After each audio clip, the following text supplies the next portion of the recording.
It's The World This Week, 7 days, 4 Paris-based correspondents, 1 hour. The World This Week in partnership with The Daily Beast. Christopher Dickey, foreign editor of The Daily Beast, is with us. How are you?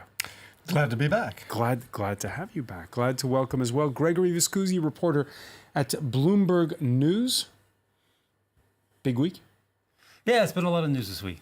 Well, certainly towards the end of the week in particular. Certainly towards, well, we're going to pick up on that in a moment. We'll also pick up on it with Venezuelan freelance reporter and photojournalist Sara Suarez. How are you? Hello, very good. And Paul Taylor, contributing editor to Politico.eu.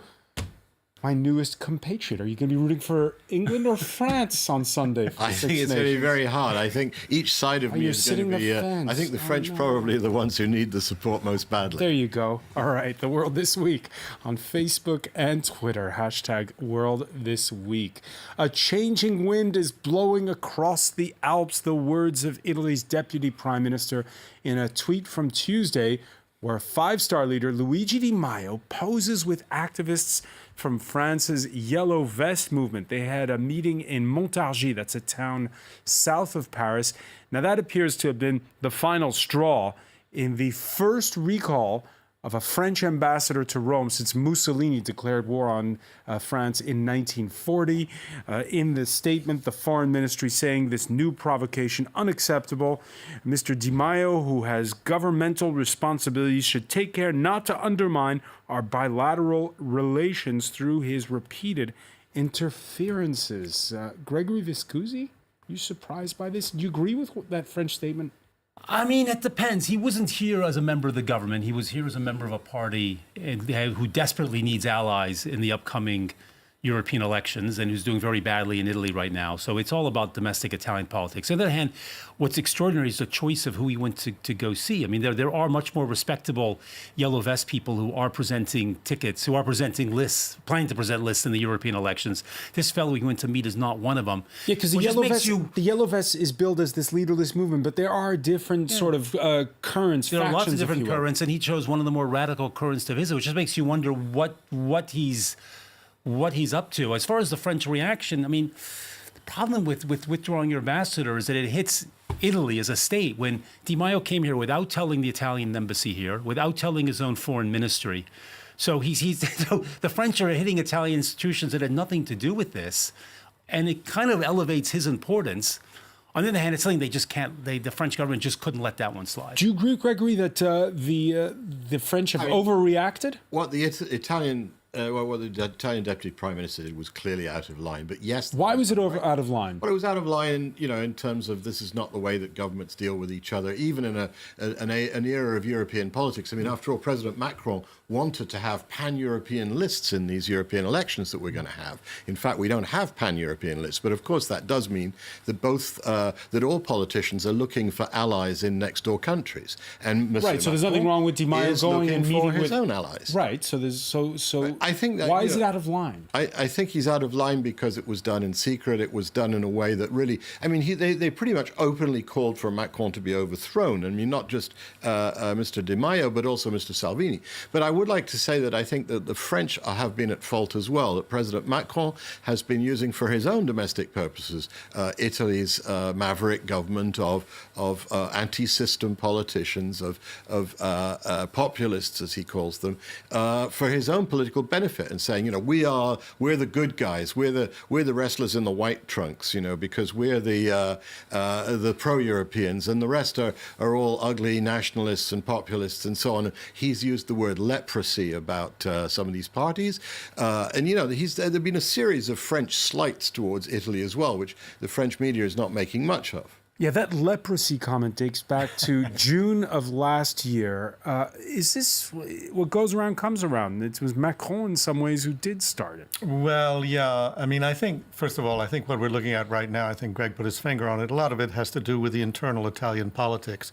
You have this divided government where you have this kind of semi-anarchist party, the Five Star Movement, which is what Di Maio represents, up against this former fascistic party, what used to be the Northern League party of Salvini, and they're trying to one-up each other by denouncing the French, by attacking the French. Now, maybe Macron was going too far by talking about this kind of political movement as a leprosy that plagues Europe, but in fact, he's right to the extent that most of these parties are very hostile to the idea of a unified Europe. And Salvini, for instance, is pushing to try and lead a bloc that will be within the European Parliament trying to destroy the European Union. All right, let's hear from Salvini. The face of Italy's other deputy prime minister has been plastered since Christmas on political billboards throughout the French countryside, alongside Marine Le Pen's face under the slogan, "Everywhere in Europe, our ideas are coming to power." And yet, the ambassador's recall prompting on the part of the head of the far-right league a call for magnanimity. I don't want to argue with anyone, and I want to solve the problems. But we've already turned all the cheeks that we could, and I hope that in Paris they are willing to discuss all the practical issues I spoke about. Well, now he wants to be a statesman. I don't want to take anything away from Salvini as not only a populist, but as a politician. He's quite a good politician, which Di Maio, by the way, is not a very good politician. Salvini's eating Di Maio's lunch. And Di Maio represents a party that rode to its prominence with the slogan "Vaffanculo," right? So basically, what's happened is he's getting "Vaffanculo" back from Macron. It's a fairly low... Well, they feed each other, right? Yeah, I think it's a little harsh to say that Salvini wants to destroy the European Union. It's a different view of the European Union. They don't want to destroy the European Union. They just want more powers for Salvini himself wants a lot more power. Yeah, they want more powers for national governments. It's a different view of Europe. You know, we might disagree with it, but to say they want to destroy the European Union, I think it's a little hard. Look at who he's allied with. He's very closely allied to Steve Bannon, for instance. And this is... Oh, yes, come on. Bannon would like to think that. Well, he's telling everybody that. Bannon would like to think Bannon, that. Maybe I think Bannon's Salvini has had a perfectly successful career without Bannon. But it's a strategy of coming to power by elections and then starting to tear apart the democracies from inside. And well, how has this government tried to tear up democracy? No. I mean, running for these elections in Europe. Europe is the enemy here, I think. I mean, they're trying to talk about the European elections. The European elections. I mean, they're trying to get together these extremes getting together. Macron, in a certain way, he is an European guy. He's getting the European project devant. And so this is a fight on Europe, too. You can't disqualify people just because they want a different kind of Europe. I think that's not unreasonable. I mean, otherwise, why bother have elections if everything's on autopilot to more European integration? It's not a question of disqualifying. So I think I just think we mustn't forget that both sides are doing this for domestic political advantage. It's not just the Italians playing their politics. Macron is playing politics with Italy as well. What is the advantage for Macron? Repeatedly. Sorry? What is the advantage for Macron? I'm not sure I see it. I see the Salvini, Di Maio he's trying to disqualify his own domestic opposition by tarring them with the brush of this. I mean, there was a video paid for by the French government to try to get people excited about the European elections that had footage of Salvini talking to a crowd as if, look, this is the danger coming your way if you don't vote in the European elections. I mean, I think that certainly is trying to use Salvini for domestic political means. So two quick questions on this. First of all, we have regional elections coming up east of Rome in Abruzzo this Sunday. Could that spell the end of the coalition government? Because you have the Five Star Movement against the League. They're running against each other. I mean, there is this talk that if the League thinks that they can do well enough, they will push for early elections. But you need 40% to... You need to have 40% of the vote in a parliamentary election to be able to rule on your own. There's no way the League can get to 40%. And the second question, how far will this spat go with France? Who knows? I mean, Salvini's offered to sit down and talk with the French government, but the things he's asking for, the French government will never accept. I mean, he wants France to stop border controls, which they won't do. They will continue to have border controls to prevent the migrants who arrive in Italy from going further into France. There's this talk of the Red Brigade terrorists I mean, these are people who've been living in France for 30 years at this point. I'm not really sure the French are going to extradite them, even if some of them have been convicted of murder in Italy. So I'm not really sure they can reach satisfaction. So do we think that Marine Le Pen would be relaxing border controls because of her thick relationship with Salvini? No, of course not. Well, that's one of the contradictions among these nationalist groups is, of course, that each is nationalist against the other when push comes to shove and wants to push. But it's also true that the French have been condemning the Italians as heartless and violating international law and so on for not letting boats terribly hypocritical. Land migrants in Italy, and at the same time they're pushing them back as fast as they can at the border of Ventimiglia. And likewise, the French think it's fine for French companies to take over Italian corporations, but when an Italian corporation wants to take over a French shipyard, they do everything they can to oppose it. So I think that I can understand why the Italians in general, and not just Salvini or Di Maio, feel that they're being treated arrogantly by the French. Yeah, and just imagine if the Charlie Hebdo killers were living openly in France. Living openly in Italy, refusing to extradite them. Now, the quote of the week comes not from Rome or from Paris, it comes from Brussels. And it was no off-the-cuff remark. The European Council president reading from a prepared statement. I've been wondering what that special place in hell looks like for those who promoted Brexit without even a sketch of a plan how to carry it safely. Naturally, the hashtag special place in hell kept the news cycle amused for a solid 24 hours and even more. We can perhaps show you the cartoon by Matt in the Daily Telegraph, which reads, "And now once again, ode to joy," as that must be that special place in hell. Paul Taylor, what do you make of Donald Tusk? I mean, not only did he read it from a statement, but then he tweeted it. He tweeted it, and so clearly it was no accident. He decided he wanted to get under the British skin. He wanted to rile them up. Is it smart politics? It doesn't look like smart diplomacy at first sight, I must say. Maybe there's a sense that he feels that he needs to vent the frustration that Britain's 27 European partners overwhelmingly feel.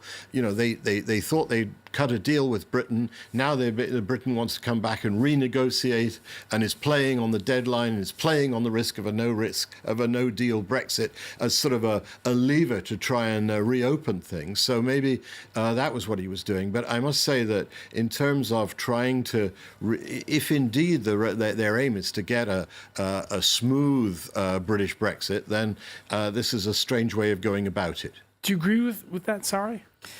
Well, the Brexit situation it stays in 40 days. The tic-tac is coming. Everybody is trying desperately to find a solution. And this kind of speeches is just putting more confusion and pressure. Adds more confusion? I think because it's a weird, this behavior, this way of communicating, I don't get it, really. Christopher Dickey? Well, I think for a long time it's been obvious that a large part of the European establishment is not so sorry to see Britain go. Britain always had sort of one foot in, one foot out. It wanted to make the rules, but it didn't want to abide by all the rules. It basically was playing this game that systematically weakened the efforts to unify the European Union. And so now they come down to the crunch as the March 29th deadline approaches. And the Brits can't make up their mind what they want to do. They couldn't make up their mind when they were in the European Union. Now they can't make up their mind how to get out of the European Union. The government looks completely feckless. And I think that, and I was just in Britain for a couple of days in London, and that was the impression everybody has there, too. So I think that at the end of the day, Tusk was just not, it may have been provocative wording, but in fact, it's the way a hell of a lot of people, as it were, feel in Europe. Well, guess what? If the Tories can't agree amongst themselves, maybe the Prime Minister can strike a deal with the leader of the opposition, Jeremy Corbyn, who's got a 5-point plan. We need a comprehensive customs union with the European Union. We need a comprehensive trade agreement with the European Union, and we need what's called a dynamic relationship on rights at work, rights of environmental protection and consumer protection, so that this country doesn't then consistently fall behind in the future. But that's what they had before. Yeah, It's called membership. That's what they had that's before. called being a member. Except if you're a member, you get to beginning. vote. You get to, you have some. Right. You know.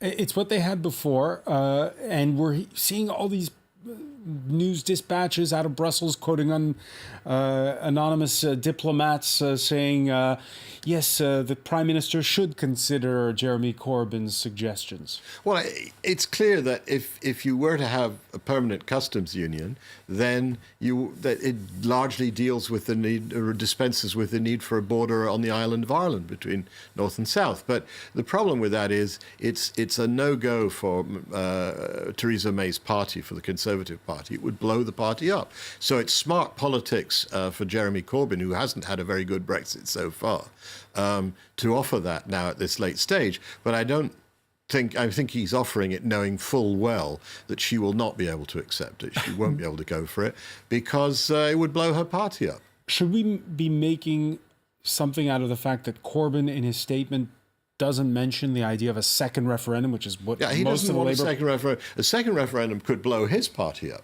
because you've got the working class electorate of Labour, which a majority of which voted to leave, and you've got the middle class and intellectual electorate of Labour and the members of Parliament who overwhelmingly want to stay. So if you have another referendum, not only does it cause, I think, undermine people's faith in democracy, it's once again seen as the elites making the people vote again until they get the right answer.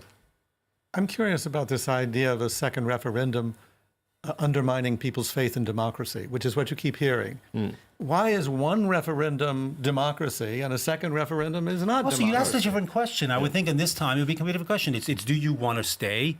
Do you want a hard Brexit? Do you want to accept the deal that's on the table from Europe? There's a very So you're going to ask serious a three-way question. question? Why not? Those are the three choices. The three choices are you crash out, you accept the deal, or you stay. So you can have Those are the sort three of choices. chicken tandoori, or you can have roast beef or Yorkshire pudding, or you those can are the have a three bacon choices sandwich. facing the country. So ask the country which of those they want. Sarai Escargot might be the... Sarai Suarez was pointing out there's 49 days to go. You can't. How do you there's no break time. this impasse? What do you do, Gregory Viscusi? You accept the deal that they were offered. Yeah, more or That's less. the only, Is that what's going to happen, though? No. I mean, I You don't say think you've what- just it been. lo- it lost like- Hold on. You lost- say you've just been reporting in Boulogne-sur-Mer with the French fishermen. What do they make of this all? They have no 49 idea. days. The British sea waters begin 12 miles offshore. So they always go into British sea waters. They've got the full right to go there under EU law. If there's no deal come March 29th, that reverts to a sovereign sort of sea border, and they're not allowed in. And they have no idea what's happening. This is where half of their fish comes from. They have no idea what's happening. They're like fish at sea. No, I still think there's a chance she might get this deal through. Can they With really? a lot of They lost by they have to 200 dress votes. up the bride. They have to make it look like it's something much more grand and different, and in some important ways, by putting some greater indications of a timescale for moving from the withdrawal agreement to the future relationship. Dress up the political statement. But also I think behind the scenes, Theresa May is also working on a sort of recovery, renaissance plan for the poorer regions of Britain, where a lot of Labour members of Parliament sit, and that might persuade them in the end to vote for her and make up for the hardline Brexiters who she'll never convince. All right, we've counted out Theresa May in the past and been proved wrong. How about when it comes to counting out Nicolas Maduro? Stay with us. When we come back, we'll be talking about Venezuela in the world this week.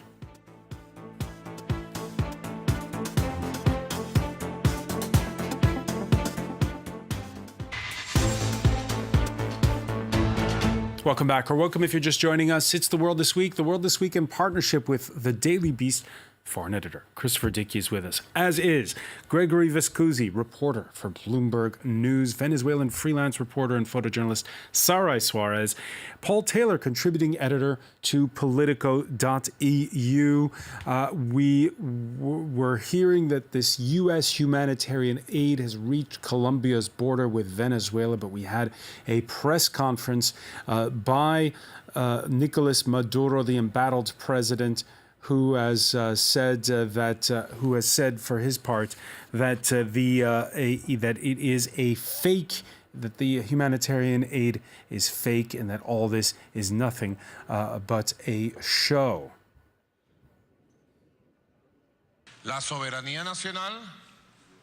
Our national sovereignty is being made vulnerable with a show called humanitarian aid. And peace is being threatened by the government of Mr. Donald Trump, who last Sunday, in a televised interview, ratified his threat of a military invasion against Venezuela. A military invasion against Venezuela. Sarai Suarez. He says that this is a fake help. He denies the crisis. He says there is no problem with the country. Everything is beautiful and everybody is happy. I mean, during this press conference, there was a cut of electricity. He went out of the TV because this is the way the country is right now. There is no electricity that really works. There is no food. There is no medicines. The facts are there, and they're just denying it. And another way they were using this week was to try to use the humanitarian help to force other countries to recognize him. In what way? He was saying, okay, maybe we will let it in, but only if you recognize it and give it to the real government, meaning Maduro's government. So they're trying to manipulate all the story around the humanitarian help. And in the middle of that, the people is just still waiting for this help in order to survive, to the illness in the hospitals, to the famine that we're almost having in the country. All right. But if you're Nicolas Maduro, you do see the distinction in the pressure that's being brought by the international community. You've got some 40 nations, including 23 from the EU, who so far have recognized the Parliament Speaker, Juan Guaido, as the acting president. There's a gulf, though, between a hawkish Trump administration and the nations who met Thursday in Uruguay's capital. The group aims to forge a common international approach to support a peaceful, political, democratic and Venezuelan-owned resolution to the crisis, excluding the use of force, through free, transparent and credible presidential elections in accordance with the Venezuelan constitution. Maduro has proven he will manipulate any call for negotiations to his advantage, and he has often used so-called dialogues as a way to play for time. We urge all involved to deal solely with the legitimate Guaido government. The time for dialogue with Maduro has long passed. Now, Christopher Dickey, for people who have a memory about the region, when Elliot Abrams comes to your country, be it in El Salvador, Nicaragua, it's not necessarily first thing I think of is convicted felon Elliot Abrams, subsequently pardoned, but convicted for lying during the Iran-Contra investigations. So to have him up there, Mr. Iran-Contra, Mr. Subversion in Central America, saying the time for talking is finished. Saying the time for talk is truly bizarre. But in fact, the way the Trump administration is handling this is truly bizarre. When Mogherini stands up for the European Union and says the way out of this is new, free, and fair elections, if the policy of the Trump administration is in fact directed at that goal, then it's an intelligent, statesman-like policy. But that's not the way they're playing it. The way they're playing it is much more aggressive than that. And there is a deep-seated suspicion among many people in the United States that this is a wag the dog kind of situation, that the more trouble Trump gets into, the more aggressive he's going to get with Maduro and with Venezuela. I'm not telling So you. Maduro has every reason to be paranoid about that humanitarian aid? Sure. We have two sides of this question. One is Maduro a thug who should be removed from power by his own people? Yes, he is. The other thing is Trump a thug who is trying to protect his own political future by playing games with Venezuela? That's also true. And it was finally found a dictator he didn't like. It's finally found one dictator that he can't relate to personally. And can the Europeans do anything useful, given that they can't even agree among themselves entirely on who to recognize or how? And what levers do they actually have to pull in this situation? Yes, good idea to talk with the other Latin American countries. If there's some way that Europeans with the other Latin American countries are able to sort of nudge things towards a transition that avoids a really bloody end to this, then I don't think Mogherini's going to get any Nobel Peace Prize. There's a lot of uneasiness amongst the Europeans about the U.S. approach. When I was speaking to one of Macron's foreign policy advisors, and he was saying the Europeans are all agreed on the new elections. They're not agreed on recognizing Guaido. So it's a little bit that, but they all agree on new elections, and they're all very uneasy with sort of the U.S. rush towards a regime change now. But that is good, because I think the EU is just pushing for elections and fair elections, and the United States and the region, because we have to remember that all the region is considered is attached to this situation, because they're receiving the Venezuelans coming to those countries in Latin America. So they're using the humanitarian way to push down. But these two forces, I think, are going to be useful in order to don't make any madness. I don't But believe. again, Sarah, I don't believe. Good cop, bad cop? In a certain way, and I don't believe that Trump is gonna lose his head for once in order to really send an invasion of Marines coming like a field, because it will be too expensive for him. But is he providing fodder for Nicolas Maduro by talking in this hawkish manner? Well, this is going to be obviously recovered by Maduro using this speech like the way Cuba has been doing it for years. Americans want to come and they want our oil and all that kind of affirmations. But Russia is in Venezuela not because we have beautiful flowers, and Russia the same thing. I mean, everybody's coming behind the same thing. So at least the United States were paying for the oil they were receiving, which is not the case for Cuba or other countries that were receiving the oil from Venezuela in exchange for sugar or doctors or other things. So Russia's paid for quite a bit. I mean, Russia bailed out Russia's paid for quite a bit, and Russia is deeply embedded there, just both directly and through the Cuban intelligence services. So Russia's playing a game here. This is a real challenge to the Trump administration, and it's a very dangerous situation. Also, if you've covered American foreign policy long enough, you see a certain kind of pattern over time where the U.S. will decide it wants to get rid of a dictator. It'll declare this person the most loathsome person in the world, whether it's Noriega in Panama or Gaddafi in Libya, and it will ratchet up pressure until there's a crisis it can use as a pretext for direct intervention, usually the killing of an American. And I just have seen that happen too often in too many places. So do you think to be complacent about this situation? Do you think this will end with U.S. military intervention then? I think there's the potential for that. We shake our heads. Did you think Donald Trump was going to be president? I don't rule anything out these days. And I don't think we can rule that out. And the reason that the French and so many people in Europe are uneasy is precisely because of that. It's not because they're worried about Donald Trump's rhetoric. It's precisely when he says nothing is off the table. What does that mean? So what if his deal with North Korea falls apart, which seems like it might happen? I think that's what American presidents are supposed to say, isn't it? Nothing is off the table. So scare people, keep their minds focused on the possibility but even during it could get much worse for them. But there's this kind of thing, especially for somebody who wants to make America great again, who wants to show how powerful the United States is.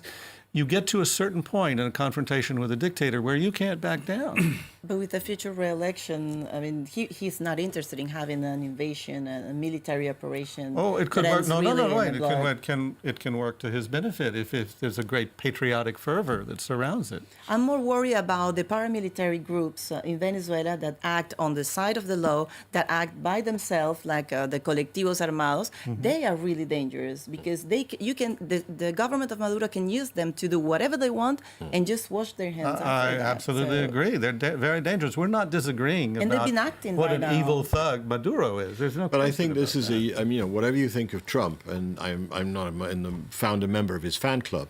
You know, this is a president who's trying to pull his country out of foreign entanglements rather than to get them into new ones militarily. And I'm not sure there's something clean and surgical that could be done in a messy situation like Venezuela. I will guarantee Panama's that a there little are easier people, than Venezuela. there are people like Elliot Abrams and John Bolton who are probably telling him there is something clean and surgical that can be done. All right. It's not Grenada. Speaking of Donald Trump's rhetoric, Tuesday's State of the Union address in the United States, a chance to witness just how much change there's been since Democrats won the House of Representatives in midterm elections.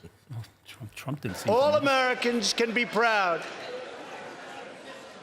that we have more women in the workforce than ever before.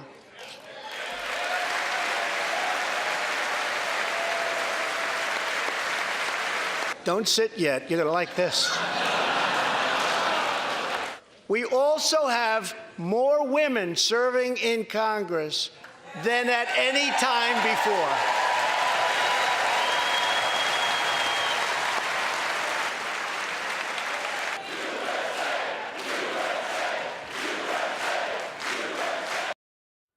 The whole chamber's chanting USA, both sides of the aisle, Gregory Escusi. found that a little strange. You found it strange? Yeah, I find that a little strange. Also, is the number of females is it above that? It's sort of the average of sort of Northern European countries, or no? It isn't. No, I don't think so.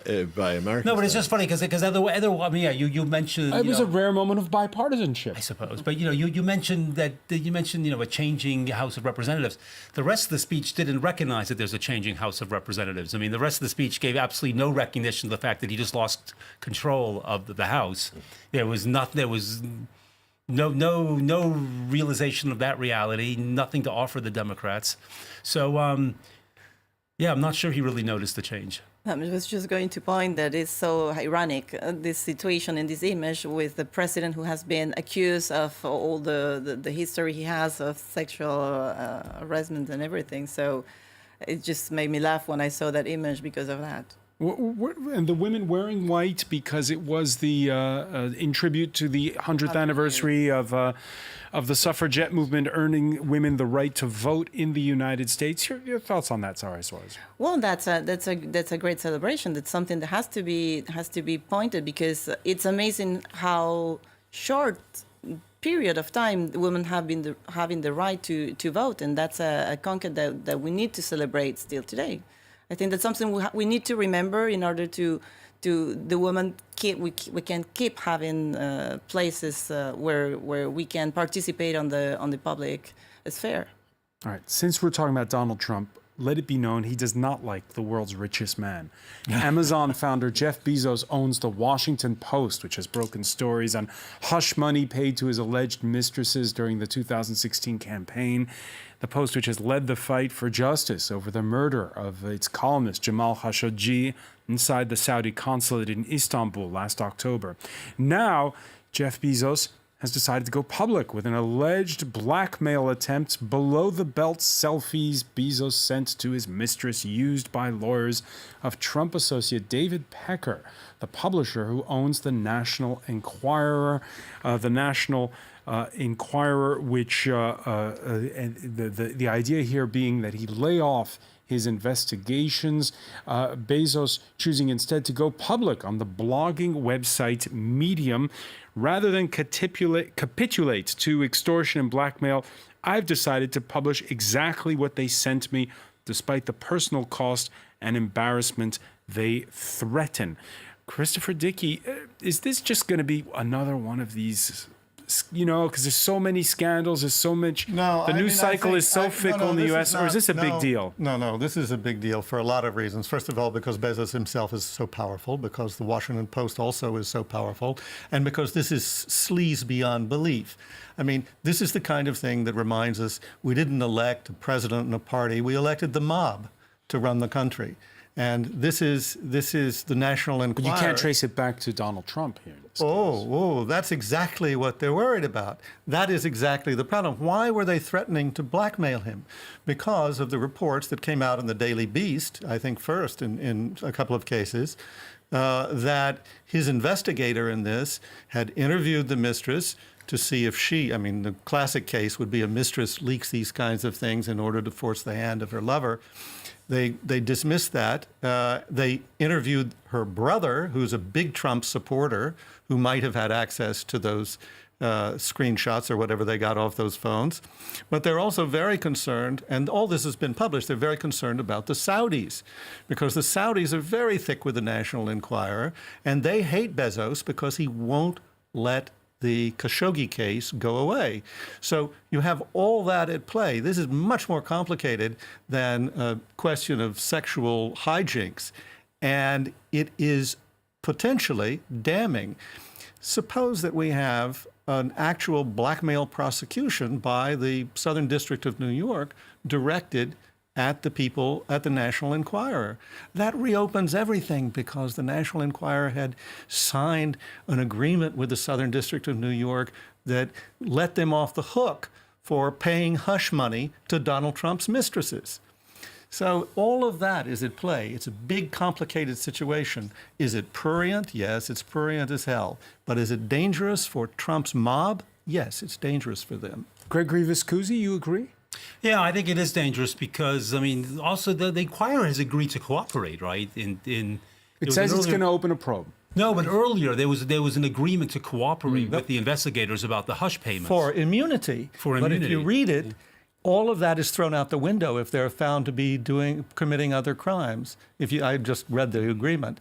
It's totally stipulated. No, because it wraps together a bunch of things. It wraps together blackmail. It also wraps together questions of campaign finance, because there's the whole question of were these payments to the women in Trump's life, does that count as campaign finance? If it does, then that breaks all sorts of campaign finance laws. So, no, I think it is serious. And Bloomberg News, you're mostly a business wire. Here, we're dealing with the world's richest man, owner of Amazon. How is this how are people in the business community viewing a story like this? That's I don't know how to answer that question. It's not Amazon money that's at stake here. It's his own personal, the ventures that he does. No, but when we had Amazon. the news break of his divorce that was pending, it was major news, especially in the financial press. Tanked. Well, because it also made the divorcee the richest divorcee. It potentially made her the richest divorcee ever. Yeah, and it did tank Amazon shares. Paul Taylor, this story does it as we say in the business have legs on it? It has a pecker on it, and it has a dicky on it, and I suppose it probably has legs as well. See, I wasn't going to make a pecker joke. If your name's Dicky, you don't make kids could be watching, Paul. Absolutely. I can only say that one of the interesting things about this story, it's sort of particularly the way the National Enquirer has sort of become the center of American political life in a way, with these two possibly related, overlapping stories about the National. Trump, just to remind our viewers that about Bezos, the National Enquirer, which is a supermarket tabloid, which is widely read in the United States. Exactly, but which has never really had a political role until. Correct me if I'm wrong. But people read it for ruined a lot of lives. Celebrity gossip. And UFOs. and UFOs, right? It's never had a political role. And suddenly it's the center of American politics. I mean, it's the kind of thing parodied in Men in Black. Well, it ended John Edwards. And just think, in France, none of this could happen. You know, with their privacy legislation. No, the privacy and the mentality of the French people. Yeah. I mean, this kind of scandals just go through the table, and nobody really cares about it. But we are talking about America, and there is another way of feeling and thinking about these kind of situations. Because some people say, oh, but the only reason there's a story is because there's below the belt selfies involved. But it starts with the moral, then goes through the money, and they go through the politics. So it just has different dimensions, and it's gonna get bigger, I think. Well, I mean, ironically, Trump has created a situation where the society is so shameless that there's no shame for Bezos in this. There's not the kind of embarrassment that, say, that, for instance, Congressman Weiner faced when he was sending Twitter pictures of his crotch. Of course, he was doing it to people he didn't know, but for Bezos, this is mildly embarrassing. Yes, his divorce is going to be complicated, but this doesn't make it any worse, because in fact we have a president who, I think 12 women have accused him of various types of unwanted sexual advances. He brags about pussy grabbing. I mean, all of that is the president of the United States. When that's the case, if you're the richest man in the world and you're accused of sending a few crotch shots to your girlfriend, it just doesn't look so bad, does it? Well, we'll see how this story plays out. I want to thank Gregory Viscusi, Paul Taylor, Christopher Dickey, Sara Suarez. Stay with us. Media Watch is next.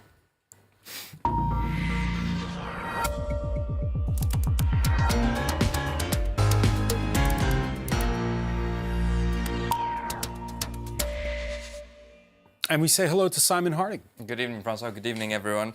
Well, you've just touched upon it. The Bezos story has really taken the media stage by storm, so won't talk too much about it, but of course it headlined in most American media outlets today, New York Times, of course. Jeff Bezos accuses National Enquirer of extortion and blackmail. Quite a detailed piece on what the implications are there, both politically and both on a personal level for Bezos as a whole. The New Yorker as well, of course, with this very close to the New York Post talking about it. Dear. It's a very headline kind of a grabbing Maybe that should be my next attention. But it goes to show, I think, how this has really touched people and how it's coming to the forefront of it. And of course, the links to Donald Trump have been very much in the media storm. I think this GIF really qualifies it quite well, because I think that people definitely is the GIF of the week, isn't it? Absolutely, and people are applauding him for reacting in this way, because I believe you were just saying it could be quite embarrassing for Jeff Bezos, but in the end, it really isn't. And the fact, I think people are quite amazed at how he's turned it on its head to use it as a weapon against the National Enquirer, against President Donald Trump as a whole, which has been very interesting from that point of view. We have a tweet here from Paul Krugman, who won the Economics Nobel Prize in 2008, saying, "I never expected to see Jeff Bezos emerge as a hero of democracy, but he has a profile in moral courage." So again, alluding to this idea of standing up to President Donald Trump. Here we have a tweet from John Dean, who's a CNN contributor, amongst other things. Pecker doing dirty for Donald, pure Nixonian. So again, it really kind of ties into the political ramifications of what this could entail to. John Dean, who worked for Nixon. Among the other stories you're following for us, there's a tragic one out of Brazil. Absolutely. It's what's happened in Flamengo, at the Flamengo Football Club. So 10 youngsters, 10 football academians have died in a fire. Of course, Brazil hit by floods is one of the latest things to hit Brazil. It's really quite sad, especially in the wake of what's happened also to Emiliano Sala this week. But this was a Twitter page, the official Twitter page released by the club, saying, "We all thank for the club for the support in the difficult time. It was never only about football," of course. And here the crest of the team on a black background, talking about it. Plenty of stars have reacted to what's happened. Pele, of course, who says that a long line of young players who are just following their dreams, and it's a very sad day for Brazil as a whole. So Pele, one of football's greats, reacting to that. Ronaldinho, who actually played for Flamengo, also saying a very sad day for all the families, a terrible tragedy to hit Brazil. Of course, football in Brazil being the most popular sport by a long way. Everyone ties into it. And Flamengo itself is actually the most followed club in Brazil, with over 35 million people really bending their loyalties to it. Absolutely. Here also international reactions. Bezos, Arsenal and Germany's player. Shocking incident in the world. Obviously, their thoughts go out to the families. Manchester United, just a pick of one of the actual clubs across who have said, you know, our thoughts and prayers go out to our friends. So a really huge sadness looking at that. All right, and that investigation into the cause of the fire just getting underway. Simon Harding, I want to thank you. I want to thank our panel once again. Thank you for joining us here in The World This Week.